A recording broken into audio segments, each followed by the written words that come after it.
মক্কা মুআজ্জেমা থেকে যারা হিজরত করে চলে এসেছে, সাহাবায়ে কেরামগণ হিজরত করার পরে আবু জাহেলের ছেলে ইকরামা এবং আবু জাহেল, খালিদ বিন ওয়ালিদের মতো বড় বড় বীর যোদ্ধাগুলো আল্লাহর নবীকে হত্যা করার জন্য বদরের ময়দানে গিয়েছিল, পারে নাই, বরং নিজেই মারা গেছে আবু জাহেল। জোরে বলেন ঠিক কিনা? উহুদের ময়দানে নবীকে মারার জন্য খালিদ বিন ওয়ালিদের নেতৃত্বে 3000 সোলজার গিয়েছিল। আবু জাহেলের ছেলে ইকরামাও নেতৃত্ব দিয়েছে, কিন্তু কাজ হয় নাই।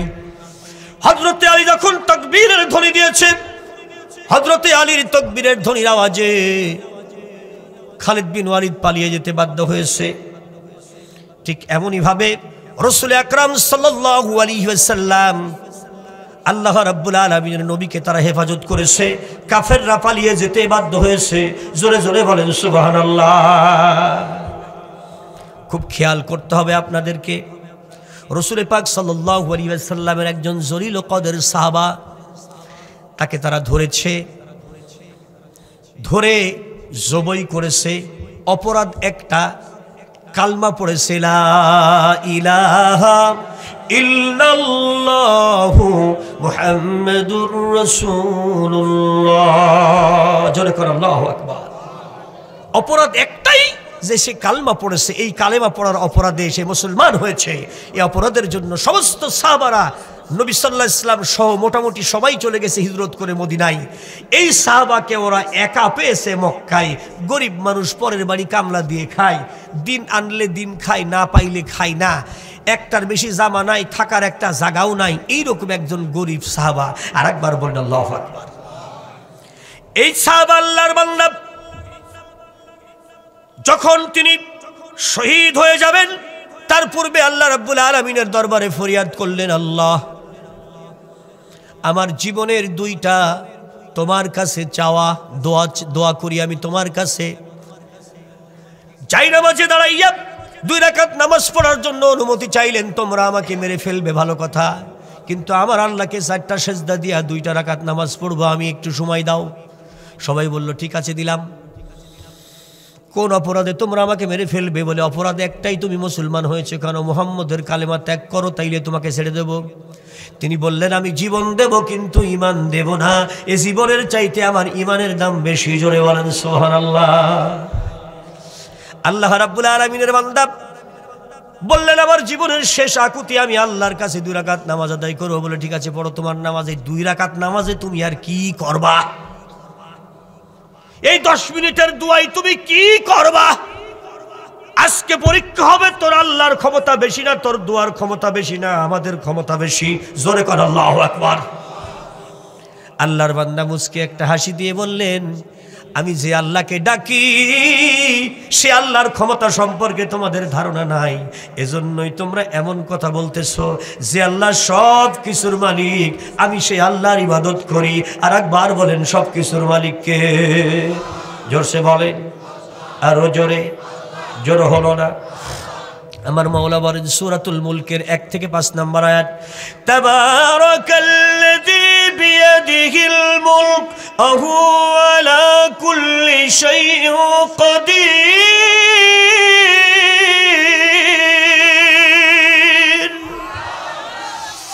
আল্লাযী খালাকাল মাউতা ওয়াল হায়াতা লিয়াবলুয়াকুম আইয়ুকুম আহসানু আমালা ওয়াহুয়াল আজিজুল গফুর। আল্লাহ রাব্বুল আলামিন বড় করুণাময়। আল্লাহর বান্দা 2 রাকাত নামাজ আদায় করলেন, আল্লাহর কাছে দোয়া করলেন 2টা। জোরে বলেন কয়টা? আরো জোরে বলেন, আরো জোরে বলেন। লোকটার নাম হলো হযরতে খুবাইব রাদিয়াল্লাহু তাআলা আনহু। হযরতে খুবাইব দোয়া করছেন আল্লাহর কাছে, মাবুদ এ দুনিয়ায় সৃষ্টি জগতে আসমান জমিনের নিচে তুমি ছাড়া আমার আর কেউ নাই। এ দুনিয়ার জীবনে আমার নবী ছাড়া কেউ নাই। ঘর নাই, বাড়ি নাই, স্ত্রী নাই, সম্পদ নাই, পরিবার নাই। আল্লাহ রাব্বুল আলামিনের বান্দা হযরতে খুবাইব বলে, মাবুদ রে শুধুমাত্র তোমার ইসলাম কবুলের কারণে আমাকে জবাই করে ওরা হত্যা করবে। আল্লাহর বান্দা অনুরোধ করলো, মেহেরবানি করে আমার লাশটাকে আপনারা কবরে দিবেন, মাটি দেবেন। বলল, না, কোন মুসলমানের লাশ আমরা মাটি হতে দেব না। আরে খুবই ভালো করে শোন, তোকে জবাই করে হত্যা করব, তারপরে তোর লাশটাকে নিয়ে মাথার খুলিটা খুলে ফেলবো। মুসলমানের আল্লাহ নাকি মুসলমানকে হেফাজত করে কেমনে, তাই আমরা দেখব। এই মাথার খুলি দিয়া আমরা আনন্দ করব, আর ফুটবল খেলবো, আর মাথার খুলি দিয়া আমরা মদ খাবো। এইভাবে তোর নবীকে বদরে উহুদে বেইজ্জতি করতে পারি নাই, মারতে পারি নাই। নবীর একজন উম্মতকে মেরে তার মাথার খুলি দিয়া মদ খেয়ে পৃথিবীকে আমরা ইতিহাস রচনা করে দেখিয়ে দেব মুহাম্মদের আল্লাহ কিছু পারে না। আর একবার বলেন নাউজুবিল্লাহ। জোরে বলেন আমার আল্লাহ পারে, আরো জোরে বলেন পারে। হযরতে খুবাইব বলে, আল্লাহ রে, তোমার দরবারে এক নম্বরে আমার দোয়া, আমি যখন আমার কোনো ইজ্জত নাই, ইমান ছাড়া আমার পুঁজি নাই, নবী ছাড়া দুনিয়ায় আমার কেউ নাই, তুমি ছাড়া আর কোনো মাবুদ নাই, তোমার উপরে ভরসা করি গো আল্লাহ। এই কাফেরদের হাতে যখন আমি শহীদ হয়ে যাব, আমার কোনো দাম না থাকতে পারে, কিন্তু শহীদের লাশের বড় দাম আছে গো আল্লাহ। এই শহীদের লাশটাকে তুমি হেফাজত করো। জোরে জোরে বলেন মারহাবা। সংক্ষিপ্ত দোয়াই তিনি বললেন, আল্লাহ গো, মৃত্যুর পূর্বে তোমার কাছে আমি দোয়া করি, এমন একটা লোক নাই যেই লোকটাকে দিয়ে আমি নবীর কাছে খবর পাঠাবো। আমার নবী মদিনায়, আমি ধরা পড়েছি মক্কায়, আমার নবীর কাছে গো আল্লাহ একটুখানি তুমি খবর পাঠায়া দিও, আমার নবীর কাছে তুমি খবরটা পাঠায়া দিও, আর আমার শহীদের লাশটা তুমি বেইজ্জতি হতে দিও না। জোরে জোরে বলেন সুবহানাল্লাহ। আল্লাহ রাব্বুল আলামিনের নবীর কাছে জিবরিল আমিন এসে হাজির হয়েছে। আমার নবীর কাছে জিবরিল আমিন কথা বলে, আর নবীর চোখ দিয়া দরদর করে পানি পড়তেছে স্রোতের মতো, দুই চোখ দিয়া নবীর দাড়ি মুবারক ভিজে ভিজে বুকের জামা পর্যন্ত ভিজে যাইতেছে। নবী ফুপিয়ে ফুপিয়ে বাচ্চার মতো কাঁদতেছে, সাহাবায়ে কেরামগণ না বুঝে কাঁদতেছে। কিছুক্ষণ পরে জিবরিল আমিন চলে গেছে। নবীর কাছে সাহাবারা বলে, নবী গো, কি হয়েছে, আপনি এত শিশুর মতো কাঁদেন কেন? আমার নবী বলে, এ দুনিয়ার ভিতরে আমার খুবাইব নাই রে, আমার খুবাইব নাই। খুবাইবকে ধরে ওরা শহীদ করেছে, জবাই করেছে, গর্দান কেটেছে, মাথার খুলি খুলে নিয়ে ওরা মদ খাবে সেই আয়োজনের চিন্তা করেছে। দেহটা একটা ফাঁকা জায়গায় ঝুলিয়ে রেখেছে।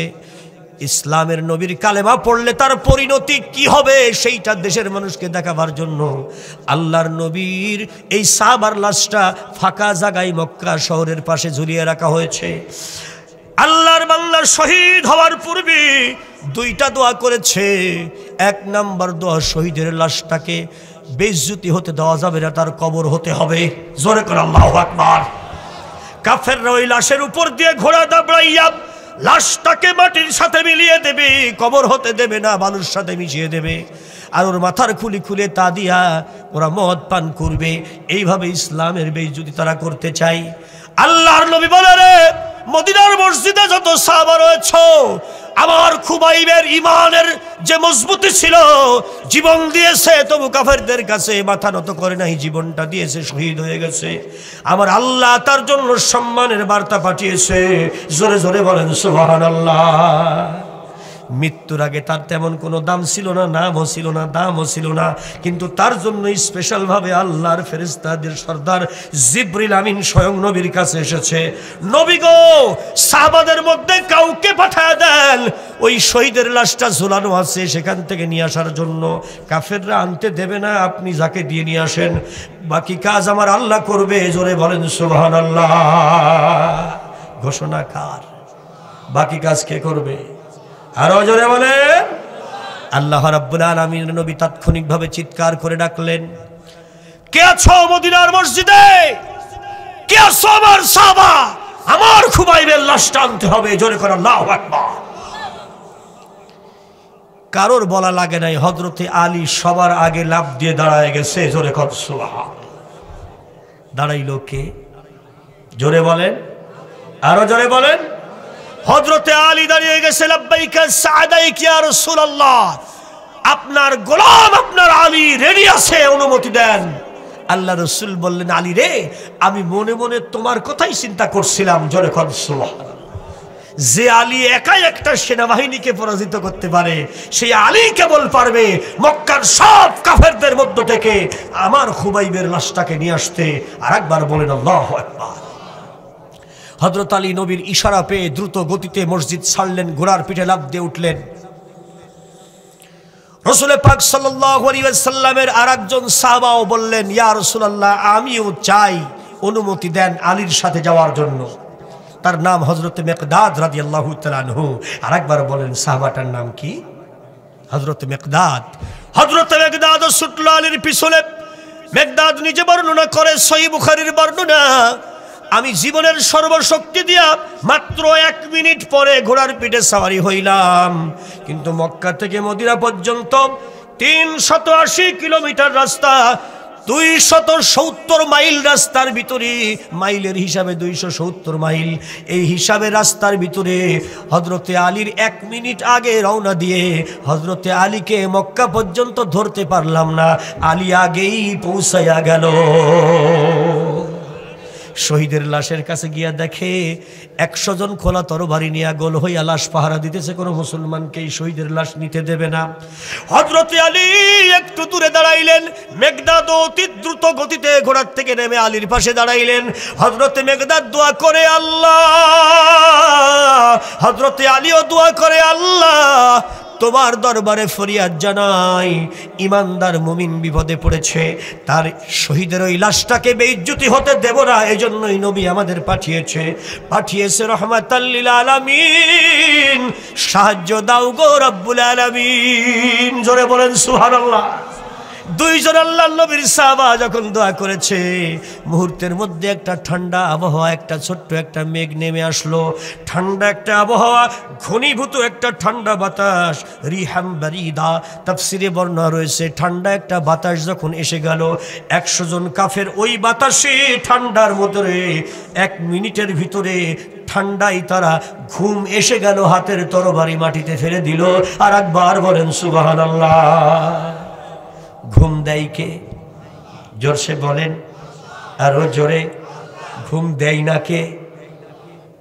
দেখবেন অনেকে আছে 1 মুঠ ট্যাবলেট খায় ঘুম আসার জন্য, তাও ঘুম আসে না। আর অনেকে আছে যে কোনো রকমে কাঁথার মধ্যে ঢুকতে দেরি, রহমতের ঘুম আসতে দেরি নাই। জোরে বলেন, এরকম লোক আছে না? আজআলনাল লাইলা লিবাসা ওয়াজআলনা নাওমাকুম সুবাতা। জোরে বলেন আল্লাহু আকবার। আল্লাহ বলতেছে, রাত্রিকে দিয়েছি আচ্ছাদন করে তোমাদের ক্লান্তি দূর করার জন্য, আর ঘুমকে দিয়েছি তোমাদের চোখে তোমাদের বিশ্রামের জন্য। আরেকবার বলেন সুবহানাল্লাহ। প্রিয় হাজরিন, 1 খণ্ড মেঘ এসে যখন ঠান্ডা বাতাসের একটা পরিবেশ তৈরি করলো, কাফেররা ঘুমিয়ে গেল। হযরতে মিকদাদ বলে, হযরতে আলীকে দেখিয়ে, আলী রে, আমার আল্লাহ পাক দোয়াটা কবুল করেছে, আমাদের চলুন এখনই লাশটা খুলে নেওয়ার সময়। হযরতে আলী রাদিয়াল্লাহু তাআলা আনহু দ্রুত গতিতে চললেন। মিকদাদ রাদিয়াল্লাহু তাআলা আনহুকে বললেন, হযরতে আলিয়া, মিকদাদ রে, এই যে খেজুর গাছের খুঁটির সঙ্গে বাঁধা রয়েছে, তুমি আমার কাঁধের উপরে পাটা দাও, আর শহীদের লাশটা আস্তে করে সসম্মানে খুলে নাও। জোরে জোরে বলেন মারহাবা। হযরতে আলী রাদিয়াল্লাহু তাআলা আনহু যখন শহীদের লাশটা মাটিতে শোয়াইলেন, সঙ্গে সঙ্গে মদিনার নবী মসজিদ থেকে একটা আওয়াজ আসতেছে, নবীর কণ্ঠ শুনতে পেল হযরতে আলী।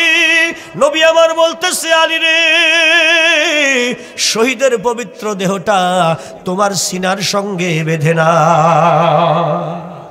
এই মাঝখানে এত দূরত্বের ভিতরে নবী মদিনা থেকে কথা বলে, আর মক্কায় বসে হযরতে আলী শোনে, হযরতে মিকদাদ শুনতে পাইতেছে নবীর কণ্ঠের আওয়াজ। জোরে জোরে বলেন সুবহানাল্লাহ। নবী কোন টেলিফোনে কল করেছিল? কথা কন না কে? মোবাইল টেলিফোন, গ্রামীণ, বাংলা লিংক, 3G সেবা, 4G, স্যাটেলাইট, ইমো, মেসেঞ্জার, না, কোন টেলিফোন না। নবী কথা বলতেছে, আরশের টাওয়ার থেকে সেই কথাগুলো আলী আর মিকদাদের কান পর্যন্ত পৌঁছানো হচ্ছে। জোরে বলেন ক্ষমতার মালিককে। হযরতে আলী রাদিয়াল্লাহু তাআলা আনহু এবং মিকদাদ রাদিয়াল্লাহু তাআলা আনহু দুইজন মিলে শহীদের লাশটা আলীর বুকের সঙ্গে বেঁধে নিলেন। চলতেছে কাফেলা, দুইজন তিনজনের কাফেলা, একটা লাশ আর দুইটা জ্যান্ত মানুষ মদিনার পথে। জোরে বলেন সুবহানাল্লাহ। তাফসীরে কানের হাসিয়াতে এসেছে জুলহুলাইফা একটা মিকাত, সেই জুলহুলাইফা নামক জায়গায় যাওয়ার সাথে সাথে এই 100 জন কিন্তু পেছন থেকে তাড়া করেছে, অর্থাৎ 10 মিনিটের মধ্যে ওদের ঘুম ভেঙে গেছে। ঘুম ভেঙেই দেখে লাশ নাই, দুইটা উটের ঘোড়ার দাগ দেখা যাচ্ছে, পায়ের দাগ। ওই পায়ের দাগ ফলো করে ওরা জুলহুলাইফায় গিয়া হযরতে আলী আর মিকদাদকে ধরে ফেললো। আর একবার বলেন সুবহানাল্লাহ। হযরতে আলীকে ওরা ঘেরাও করে বলল, কে তোমরা? লাশ নিয়ে যাও। এই লাশের যেই পরিণতি হয়েছে তোদেরও সেই পরিণতি ঘটাবো আমরা। 100 জন ঘোড়া নিয়ে ঘুরতেছে আর এই কথা বলতেছে। হযরতে আলী রাদিয়াল্লাহু তাআলা মুখের নেকাবটা টান দিয়ে খুলে বললেন, সাবধান রে কাফেরের বাচ্চা, আলী তোদের মাঝে দাঁড়িয়ে রয়েছে। 100 জন কাফেরকে মারতে 100 মিনিট টাইম লাগবে না। আর একটু আস্তে কর, আর আস্তে কর। হযরতে আলীর সামনে 100 জন কাফের কোনো ব্যাপার? কথা বলেন। যে একাই একটা সেনাবাহিনীকে পরাজিত করে তার নাম শেরে খোদা। জোরে বলেন হযরতে আলীর টাইটেল কি? শেরে খোদা। একাই একটা সেনাবাহিনীকে পরাজিত করেছিল। সেই আলীর সামনে 100 জন তো পুতুল। বলে আলী ইবনে আবু তালিবের সামনে 100 জন কাফের হত্যা করার কোনো ব্যাপারই না। তোদেরকে আমি 100 মিনিটেই দুনিয়া থেকে বিদায় করে দিতে পারি। আবু তালিবের বেটা আলীকে দেখে ওরা ভয় পেয়ে গেল। জোরে কর আল্লাহু আকবার। বলে আলী তুমি? বলে ইয়েস, আমি মদিনা থেকে এসেছি আমার নবীর হুকুমে, আল্লাহর রহমতে শহীদের লাশকে আমরা সম্মান দেখাবো। আর একবার বলেন সুবহানাল্লাহ। বলল আমরা তোমাদেরকে এখান থেকে আর এক পাও সামনে আগাতে দেব না। হঠাৎ করে আল্লাহর নবী মদিনার মসজিদ থেকে আবারও কথা বললেন আরশের টেলিফোনে। জোরে বলেন আল্লাহু আকবার। আল্লাহর নবীর কণ্ঠে আবারও ভেসে আসলো একটা আওয়াজ বাতাসে। মিকদাদ বলে আমি আর আলী স্পষ্ট শুনতে পেলাম আমার নবীর কণ্ঠ। আমার নবী বলে আলী রে, শহীদের পবিত্র দেহখানা মাটিতে শোয়ায় দাও, বাকি খেলা আমার মাওলা খেলবে। বাকি খেলা কে খেলবে? জোরসে বলেন, আরো জোরে। জোর হলো না। আর একবার। মুহূর্তের ভিতরে আল্লাহর নবীর সাহাবা দুইজন হযরতে আলী আর মিকদাদ শহীদের পবিত্র দেহখানা মাটির উপরে আস্তে করে সুন্দর করে শোয়ায় দিল। হঠাৎ করে একটা ভূমিকম্প চালু হয়ে গেল। জোরে বলেন ভূমিকম্প দেয় কিনা? আসমানে বিদ্যুৎ চমকায় কিনা? মেঘ নিয়ে যায় কিনা? বৃষ্টি বর্ষণ করে কে? আল্লাহ রাব্বুল আলামিন বর্ণনা করতেছেন, ভালো করে শোনো। হুয়াল্লাযী আরসালার রিয়াহা ফাতুসিরু সাহাবা সুকনাহু ইলা বালাদিন মাইতিন ফাআহইয়ানা বিহিল আরদা বা'দা মাউতিহা কাযালিকান নুশুর। হুয়াল্লাযী ইউরিকুমুল বারকা খাওফাও ওয়া তামআ। তিনি সে আল্লাহ, আকাশে বিদ্যুৎ চমকায়, তোমরা কেউ ভয়ে কানে আঙুল দাও, কেউ ঘরে দাপাই উঠে পড়ো। বিদ্যুৎ চমকালে ঘরে লাফাই উঠে পড়ে না? ওরে বাবা রে। আবার কেউ ঘরে কানে আঙুল দিয়ে বসে পড়ে, বিদ্যুৎ চমকাচ্ছে। এই বিদ্যুৎ চমকায় কে? ভূমিকম্প দেয় কে? ভূমিকম্প যখন শুরু হয়েছে কাফেররা তাড়াতাড়ি করে ঘোড়ার পিঠ থেকে নেমেছে। হঠাৎ করে সামনের বিশাল বড় একটা মাটির অংশ চড়াত করে ফেটে 2 টুকরা হয়ে চলে গেল। হযরতে খুবাইবের জীবনী আপনারা পড়ে দেখবেন, তাফসীরে বর্ণনা রয়েছে, অথবা হেকায়েতে সাহাবা পড়বেন, সেখানে বর্ণনা রয়েছে। বুখারীর হাসিয়াতেও বর্ণনা রয়েছে কিতাবুল মাগাজির ভিতরে, অথবা তিরমিজি শরীফের কবর অধ্যায়ের মধ্যেও বর্ণনা রয়েছে। ভালো করে পড়ে দেখবেন। আল্লাহ রাব্বুল আলামিনের নবীর কণ্ঠে আওয়াজ হলো ঠিকই, সাহাবার লাশটা শোয়া দেওয়া হলো। ভূমিকম্পে বিরাট বড় একটা সামনের জায়গা মাটি 2 ভাগ হয়ে গেল। আস্তে করে শহীদের লাশটা অদৃশ্য কারা যেন উঁচু করে নিয়ে চলে গেল। মাটির ফাটলের ভিতরে ওই লাশটা যখন ঢুকে গেল রে, আর একটা ঝাঁকুনি তৈরি হলো। জাগার মাটি জায়গায় আবার লেবেল হইয়া গেল। ওরা শহীদের লাশ কবর হতে দেবে না। আর আমার আল্লাহ কুদরতি হাতে হযরতে খুবাইবের লাশটা দাফন করে দিল কুদরতি ক্ষমতায়। জোরে বলেন সুবহানাল্লাহ।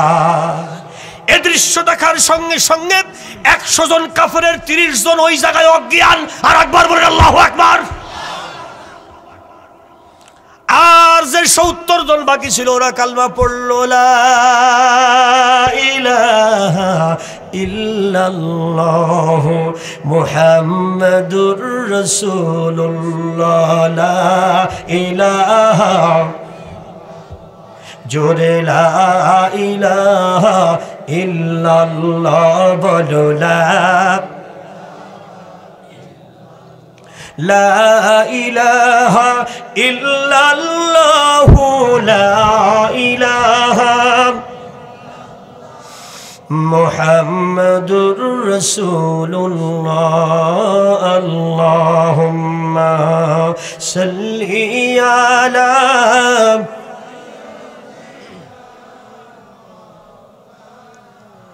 وعلى آل سيدنا مولانا।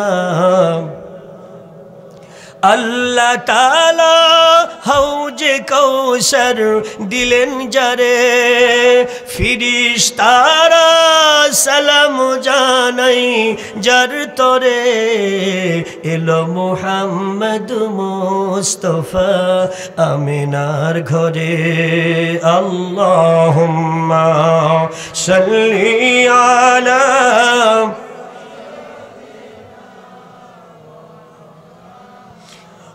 وعلى آل سيدنا مولانا সাল্লাল্লাহু। এখানে মারাত্মক একটা শিক্ষা আছে, সব ক্ষমতার মালিককে। কাফেররা বদর উহুদে ইসলাম ধ্বংস করতে পারে নাই, এইবার একটা একটা করে সাহাবা ধরে মেরে ফেলে হত্যা করে ইসলাম কমাতে চায়। কাফেররা শহীদ করেছে 1 জন সাহাবা, কিন্তু মুসলমান হয়ে গেল 70 জন। ভোট কমলো না বাড়লো? এই কথা বলে না। ইসলামের উন্নতি হলো না অবনতি হলো? শহীদ হলো কয়জন? জোরসে বলেন। আর ইসলামে দাখিল হলো 70 জন। আর একবার বলেন সুবহানাল্লাহ। এজন্যই পৃথিবীর ইতিহাস বলে, পৃথিবীর যে প্রান্তেই হোক, আমেরিকায় হোক, রাশিয়ায় হোক, ভারতে হোক, চীনে হোক, বাংলার জমিনে হোক, কেউ যদি ছলে বলে কলে কৌশলে আল্লাহর ইসলামকে নিচের দিকে নামাইতে চায়, সেখানে ইসলামের উন্নতি হয়, ইসলামের জাগরণ তৈরি হয়, ইসলামের বিপ্লব হয়ে যায়, ইসলাম কায়েম হয়ে যায়। জোরে বলা ঠিক কিনা? ইসলামকে আপনি যে কোনো কায়দায় ফু দিয়ে নিভাই দিতে যাবেন, এইটা হয় না। কারণ ইসলামের মালিকের নাম, জোরসে বলেন, আরো জোরে, আমরা কার? হায়াতের মালিক, মৌতের মালিক, জান্নাতের মালিক, কবরের মালিক। গুনাহ করেছি কার কাছে? মাফ হবে কার কাছে? বিচার করবে কিনা? তাহলে আল্লাহ ছাড়া কোনো উপায় নাই। জোরে বলেন ঠিক কিনা? আরো জোরে বলেন ঠিক কিনা? আমরা ঈমান এনেছি কার উপরে? আল্লাহ ছাড়া আর কারোর বিধান মানব না। কবরে শাস্তি হবে না, আখিরাতে বিচার হবে না। বিনা বিচারে আমরা জান্নাতে যেতে চাই। যদি আমরা আল্লাহর কোরআন মানি তাহলে এটাই হবে। জোরে বলেন ঠিক কিনা? আল্লাহর নবী সাহাবারা তাই বলে। হযরতে আবু হুরায়রা বর্ণনা করতেছেন, ওগো নবীজি, একজন সাহাবা এসে বললেন, নবী আমার, আমি জান্নাতে যেতে চাই, কোনো হিসাব দেব না। আল্লাহর নবী বলতেছেন, বিনা হিসাবে জান্নাতে যাবা কেমনে? আমি তো বলতে পারবো না, জান্নাতের মালিক যিনি তিনি বলতে পারবেন। হঠাৎ করে জিবরিল আমিন আসলো, হাদিসে কুদসির বর্ণনা। আমার নবী বলেন কিছুক্ষণ পরে, লাউ কানাল কুরআনা ফি ইহাবিন মা আকালাতহুন নার ওয়া মান জামাহুল কুরআনা সুম্মা দাখালান নার। নবী গো বলে দাও, এই দুনিয়ার ভিতরে আমার কোন বান্দা, আপনার কোন উম্মত যদি দুনিয়ার ভিতরে কোরআনকে নিজের জীবনের জন্য পাথেয় মনে করে যদি কোরআনকে মানে জীবনের জন্য, আমি আল্লাহ বলতেছি আমার ওই বান্দাকে কবর, হাসর, ফুলসিরাত, মিজান সহ কোনো দিন কোনো আল্লাহর শাস্তি স্পর্শ করবে না। আর একটু আসতে বলেন। তাহলে কবরে মুক্তি, হাসরে মুক্তি, আখিরাতে মুক্তি, সব জায়গায় বিনা বিচারে আল্লাহর দরবার বিচার থেকে মুক্তি পেয়ে বিনা হিসাবে জান্নাতে যেতে হলে এই কোরআনকে জীবনের জন্য মানতে হবে। এটা আল্লাহ বলেছে, এটা রাসূল বলেছে। কে কে রাজি আছো আজকের মাহফিলে দুই হাত তুলে আল্লাহকে দেখাও। লিল্লাহি তাকবীর, নারায়ে তাকবীর। কোরআন আছে যেখানে, নবী আছে যেখানে, নবী নাই যেখানে, নারায়ে তাকবীর। আল্লাহ কবুল করেন, জোরে বলেন আমিন। খারাপ লাগতেছে? এই পৃথিবীর ইতিহাস হলো ইসলামকে যদি কেউ নিচের দিকে নামাইতে যায়, ইসলাম কিন্তু উপরের দিকে উঠে যায়। আর একবার বলেন ঠিক কিনা? ঘোষণাটা কার? ইউরিদুনা লিইউতফিউ নূরাল্লাহি বিআফওয়াহিহিম। দলিলটা নেন। ইউরিদুনা লিইউতফিউ নূরাল্লাহি বিআফওয়াহিহিম আল্লাহু মুতিম্মু নূরিহি ওয়ালাউ কারিহাল মুশরিকুন। আরেকবার কোন আল্লাহু আকবার।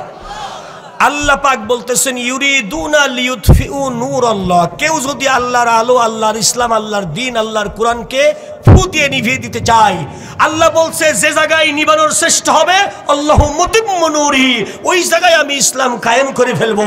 এটা আমার চরিত্র। আর একবার বলেন সুবহানাল্লাহ, আর একবার বলেন আল্লাহু আকবার। আল্লাহর বৈশিষ্ট্য হলো আল্লাহর সাথে জিকির দেবেন পাল্লা, আল্লাহ সেখানে আপনাকে হারায় দেবে। আর একবার বলেন সুবহানাল্লাহ।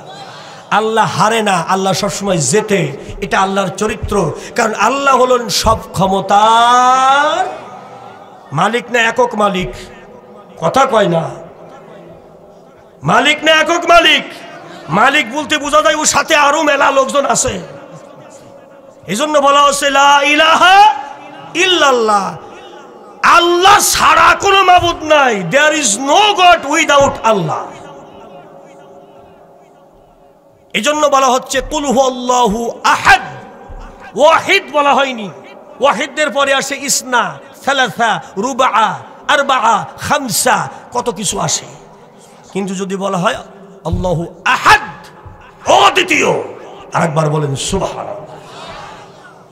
যার পাশে কাউকে কল্পনা করা যাবে না, অদ্বিতীয় হিসাব। ছোট্ট একটা ঘটনা বলি, লক্ষ্য করেন। ডিয়ার এক্সেলেন্সি প্লিজ এদিকে তাকান, অন্যদিকে তাকান না।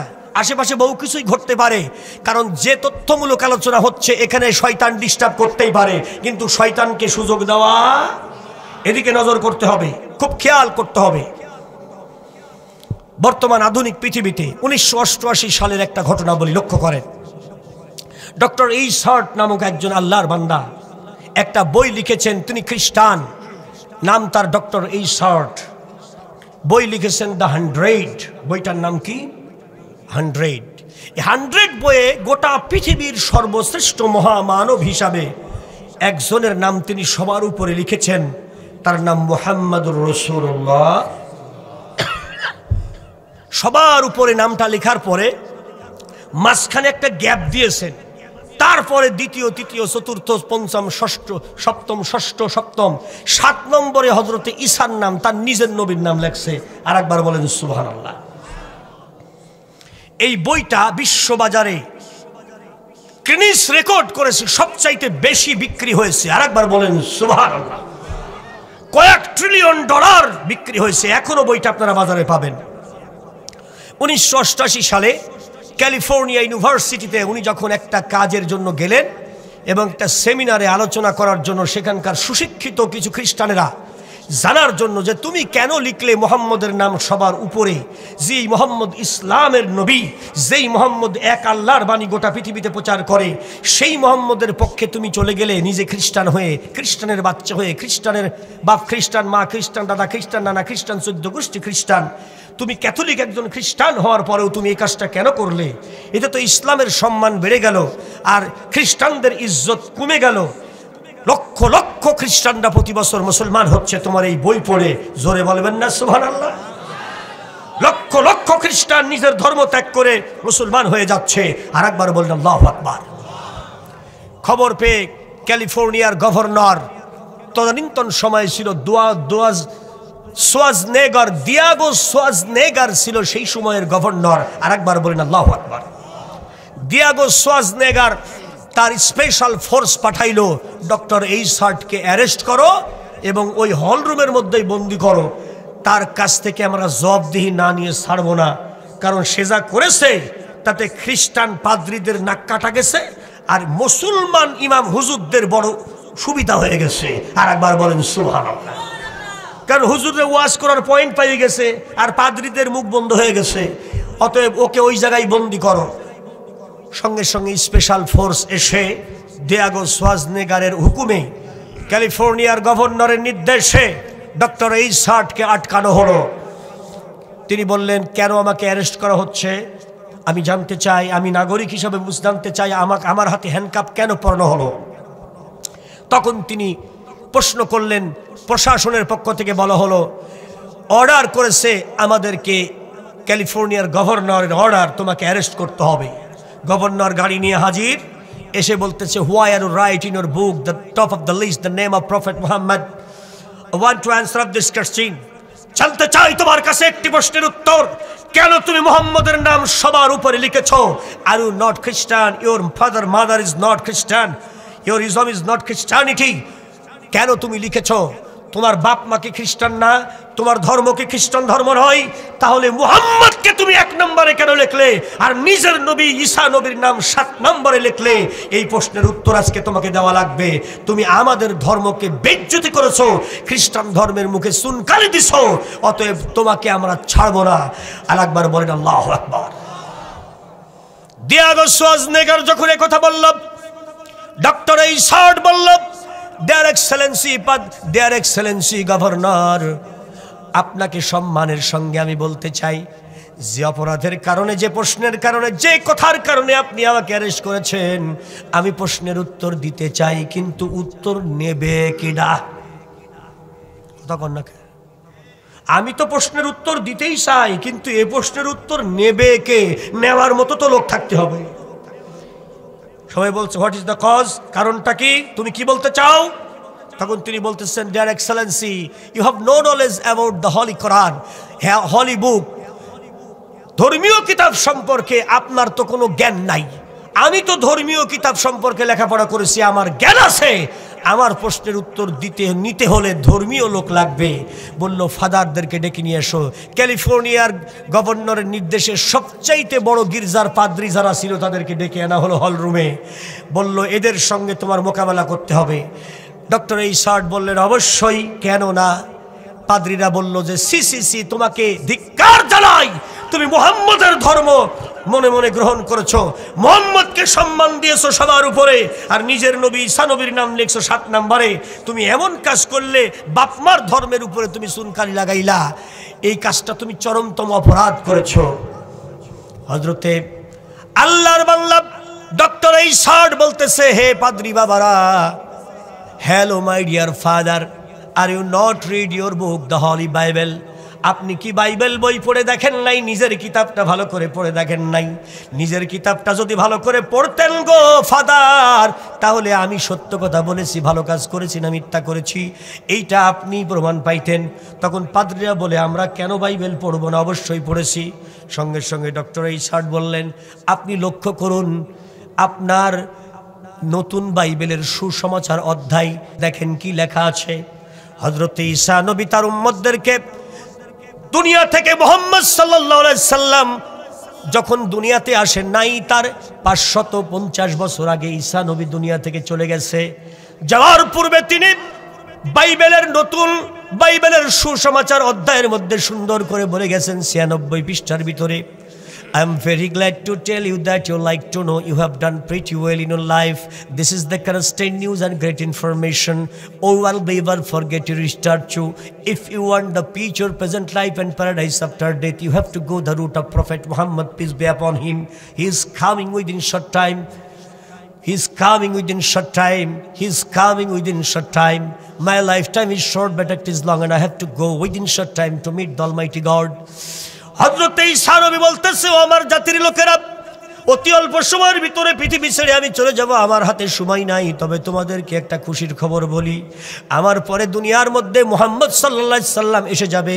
He is our prophet, your prophet, prophet of world, last and final Messenger of Lord. তিনি আমার নবী, তোমার নবী, বিশ্ব নবী, সর্বশেষ আখেরি নবী। দুনিয়ার মধ্যে তিনি এসে যাবেন। তোমরা যদি দুনিয়ায় সব জায়গায় শান্তি ফিরে পেতে চাও আর আখেরাতে সব জায়গায় যদি বিনা হিসাবে যদি মুক্তি পেতে চাও, you have to go the route of Prophet Muhammad, peace be upon him. বিকল্প রাস্তা নাই। এখানে হ্যাভ টু ব্যবহার করে বলা হলো যেতেই হবে তোমাকে একজনের পথে, তার নাম হলো মুহাম্মাদুর রাসূলুল্লাহ সাল্লাল্লাহু আলাইহি ওয়াসাল্লাম। জোরে জোরে বলেন সুবহানাল্লাহ, জোরে বলেন আল্লাহু আকবার। সমস্ত খ্রিস্টানরা জিজ্ঞেস করেছে কি জন্য তাকে মানতে হবে, আপনি কি পারবেন না? হযরত ঈসা নবী বললেন, ইট ইজ কোয়াইট ইম্পসিবল, এটা অসম্ভব হবে না, কারণ তিনি আমারও নবী হবেন, সমস্ত নবীদের নবী হবেন, এজন্য তাকে বলা হয় সাইয়্যিদুল মুরসালিন। জোরে জোরে বলেন সুবহানাল্লাহ। হযরত ঈসা নবী বললেন, only 4 causes it is quite impossible, শুধুমাত্র 4টি কারণে এটা অসম্ভব একটা ব্যাপার। জোরে বলেন আল্লাহু আকবার। 4টি কারণে আমি পারবো না তোমাদেরকে কোনো কিছু করতে, কবরে, হাসরে, ফুলসিরাতে, মিজানে। এই 4 জায়গায় আমি পারবো না, কবরে, হাসরে, ফুলসিরাতে, মিজানে। এই 4 জায়গায় 4টি কারণে আমি তোমাদের বাঁচাতে পারবো না, আমি একজন নবী হওয়ার পরেও পারবো না। কারণ 4টি জিনিস রব্বুল আলামিন রহমাতাল লিল আলামিনকে আগেই দান করে দিয়েছে। জোরে জোরে বলেন মারহাবা। যে 4টি জিনিস লাগবে পরকালে, সেই 4টি জিনিসের পাওয়ার আগেই তাকে দিয়ে দেওয়া হয়েছে। আর একবার বলেন সুবহানাল্লাহ। 1 নম্বরে, ওই কিয়ামতের ময়দানে বাদশাহ তিনি হবেন, নেতা তিনি হবেন, রাজা তিনি হবেন। আর কেউ আমি হব না, আর কেউ হবে না, ঈসা হবে না, মুসা হবে না, দাউদ হবে না, হবে মুহাম্মাদুর রাসূলুল্লাহ সাল্লাল্লাহু আলাইহি সাল্লাম। সিরাতুল মুস্তাকিম তার পায়ের নিচে থাকবে, অর্থাৎ জান্নাতে যাওয়ার রাস্তাটা তার কদমের নিচে থাকবে। জোরে বলেন সুবহানাল্লাহ। শাফায়াতের ক্ষমতাটা তার হাতেই থাকবে। জোরে কোন আল্লাহু আকবার। যেহেতু তিনি বাদশাহ, কিয়ামতের ময়দানের সেই প্রশংসিত সিংহাসন মাকামে মাহমুদটা তিনিই পাবেন। আর একবার বলেন সুবহানাল্লাহ। বিকল্প কোনো রাস্তা থাকবে না। হাউজে কাউসার, ওই কাউসারের পেয়ালাটা সেই নবীর হাতেই থাকবে। আর একবার বলেন সুবহানাল্লাহ। আমি যত বড় ঈসা নবী হই, 1 চামচ পানিও আমার দেওয়ার ক্ষমতা থাকবে না। আর একবার বলেন আল্লাহু আকবার। কারণ সিয়ার যার, পাওয়ার তার। যার সিয়ার নাই তার পাওয়ারও নাই। কথা কন না কে? সিয়ার না থাকলে যে পাওয়ার থাকে না, তা কি আপনারা বোঝেন না? কথা কয় না কেবা? সিয়ার নাই, পাওয়ার। এই জন্য পাওয়ারে যেতে হলে সিয়ার লাগবে। জোরে বলেন ঠিক কিনা? কিয়ামতের ময়দানে মানুষের বাঁচাবার জন্য লাগবে সাফায়াত। সাফায়াত দেবে মুহাম্মাদুর রাসূলুল্লাহ। ওয়াজআলনাকুম উম্মাতান ওয়াসাতান লিতাকুনু শুহাদা আলান নাসি ওয়া ইয়াকুনা আর-রাসূলু আলাইকুম শাহীদা। আল্লাহু আকবার। সাফায়াত যদি করতে হয় মুহাম্মদ সাল্লাল্লাহু আলাইহি ওয়াসাল্লাম করবে, আর কেউ করতে পারবে না। আল্লাহ যাকে অনুমতি দেবে তারপরে সে পারবে, কিন্তু বিশেষ অনুমতি সাপেক্ষে। সূরা আয়াতুল কুরসির ভিতরে আল্লাহ রাব্বুল আলামিন বলেছেন, মান যাল্লাযী ইয়াশফাউ ইনদাহু ইল্লা বিইذনিহি ইয়ালামু মা বাইনা আইদিহিম ওয়া মা খালফাহুম। মান যাল্লাযী ইয়াশফাউ, কে শাফায়াত করবে তোমাকে? কার জন্য ভরসা করে বসে আছো? তেল বাবা, হুজুর কেবলা, আমাদের মতো পীর সাহেব আপনাকে শাফায়াত করে জান্নাতে নেবে? অসম্ভব। আল্লাহ বলতেছে, ইয়ালামু মা বাইনা আইদিহিম ওয়া মা খালফাহুম, যার গোপন কথা, প্রকাশ্য কথা, ভালো মন্দ আমি সব জানি, সে তোমাকে শাফায়াত করে জান্নাতে নেবে? নিজেই তো বিপদে পড়ে থাকবে, সে শাফায়াত করতে পারবে না। তবে আল্লাহ যদি অনুমতি দেয় তাইলে পারবে। আর একবার বলেন সুবহানাল্লাহ। প্রিয় হাজিরিন, আমার আল্লাহর কোরআন বলে, ومن الليل فتهجد به نافلة لك عسى أن يبعثك ربك مقاما محمودا। ওগো নবীজি, আপনি আশা করতে পারেন আপনার রব আপনার জন্য সেই প্রশংসিত সিংহাসন, সেই আসনটি রেডি করে রাখবে। রাজ সিংহাসন রেডি থাকবে আপনার জন্য। আপনি 5 ওয়াক্ত নামাজের পরে অতিরিক্ত তাহাজ্জুদ পড়েন। জোরে জোরে বলেন ঘোষণাটা কার? আরো জোরে বলেন ঘোষণা কার?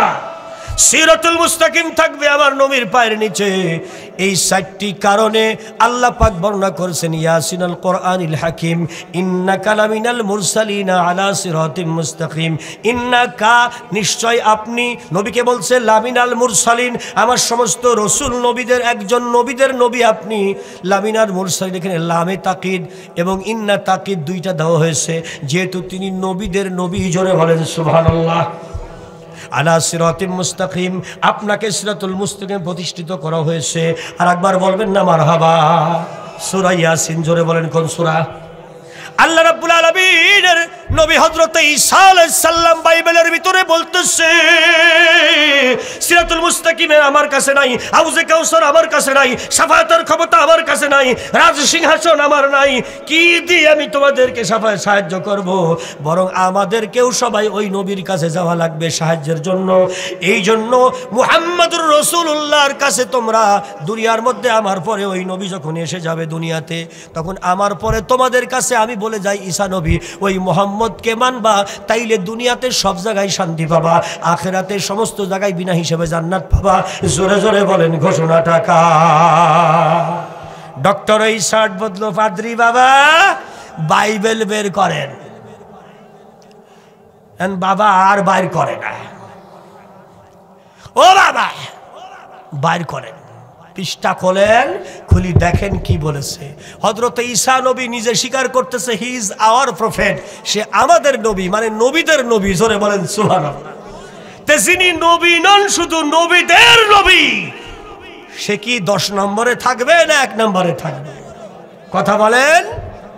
যে সব মাস্টারের হেডমাস্টার, সে থাকবে উপরে না নিচে? সব মন্ত্রীর প্রধানমন্ত্রী, সে যখন আসবে অন্য মন্ত্রীর সিয়ার বাদ। জোরে বলেন ঠিক কিনা? মনে করেন আপনাদের বুনাইনগর ফরিদপুরে 10টা-12টা মন্ত্রী এসে ভরে গেছে, কেউ হেলিকপ্টার নিয়া, কেউ গাড়ি নিয়া, কেউ ট্রেন নিয়া, কেউ বাস নিয়া, সব দিক থেকে 10-12টা মন্ত্রী এসে হাজির হয়েছে। ইতিমধ্যেই মাননীয় প্রধানমন্ত্রী হেলিকপ্টার নিয়ে এসে হাজির হইল। আপনি বলেন প্রধানমন্ত্রী এসে নামার সাথে সাথে অন্য মন্ত্রীদের কোনো খাওয়া আছে? কথা কন না, স্পেশাল ফোর্স এসে বলবে সব বন্ধ, সবার কথা বন্ধ। দেখা যাচ্ছে প্রধানমন্ত্রীর সিকিউরিটির লোকজন আসি সব আউট করে দিয়েছে, সব আউট। সব প্রধানমন্ত্রী আসার পরে আর কারোর মন্ত্রিত্ব নাই, ওই জায়গায় কারোর পাওয়ার নাই, সব পাওয়ারলেস। কারণ মোমবাতির বালির আলো জ্বলে না সূর্য যখন উঠে যায়। জোরে বলেন ঠিক কিনা? মোমবাতির আলো দিয়ে কি হবে? সূর্য উঠে গেছে, এখন আর মোমের আলো কেউ জ্বলায় না, ওগুলো এমনি ফুদি নিভায় দেয়। আর একবার বলেন ঠিক কিনা?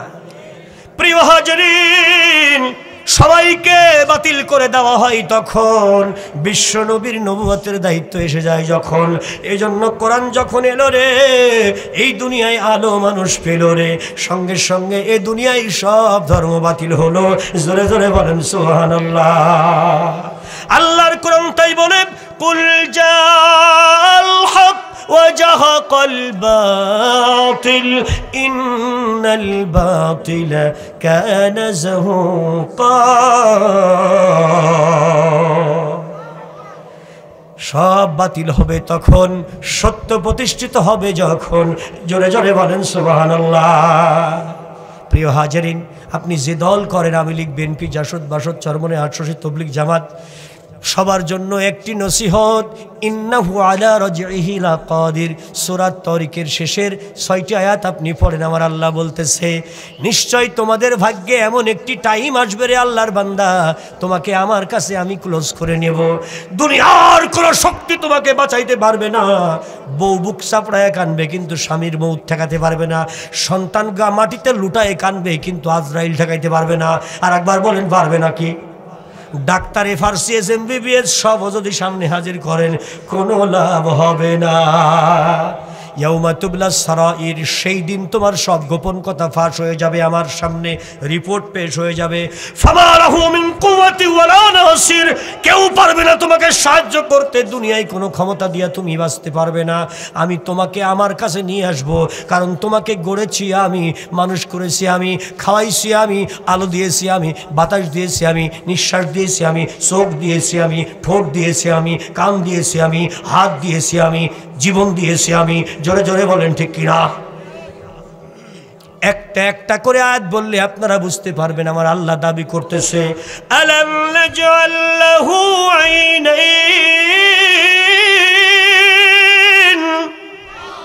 বান্দারে আমার দুইটা চোখ দিয়ে দেখ, আমি কি তোকে দুইটা চোখ দেই নাই? এত বড় নিয়ামত বিনা পয়সায় দিলাম। জোরে জোরে বলেন সুবহানাল্লাহ। ওয়ালিসানাও ওয়াশফাতাইন, তোমাকে আমি কণ্ঠ দেই নাই, তোমাকে জিহ্বা দেই নাই, তোমাকে কণ্ঠ দিয়েছি আমার কোরআন তেলাওয়াতের জন্য। তুমি ওই দিয়া ডুগডুগি বাজাইলা আর গান গাইলা, আর আমি আল্লাহর নামের জিকির করলা না, কোরআন পড়লা না, বরং আমার আল্লাহর বিরুদ্ধে যা বলা দরকার তুমি তাই বললে, আমার নবীর বিরুদ্ধে যা বলা দরকার বললে, আমার নবীর একটা কথাও তুমি মানলে না। অথচ আমার নবীর কথা যদি তুমি মানতে, দুনিয়া আখিরাতে তুমি মুক্তি পেতে। জোরে জোরে বলেন ঠিক কিনা?